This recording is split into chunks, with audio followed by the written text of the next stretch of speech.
قالوا ربنا غلبت علينا شقوتنا وكنا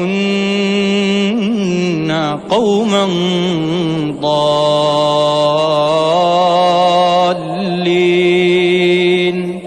ربنا أخرجنا منها فإن عدنا فإنا ظالمون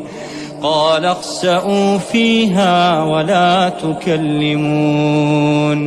إنه كان فريق من عبادي يقولون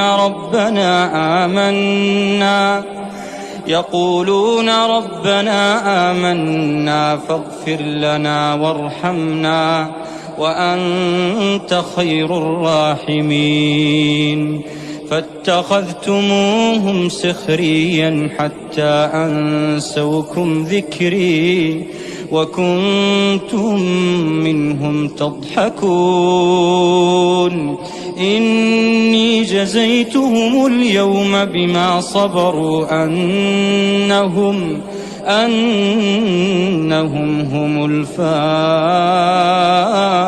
الفائزون.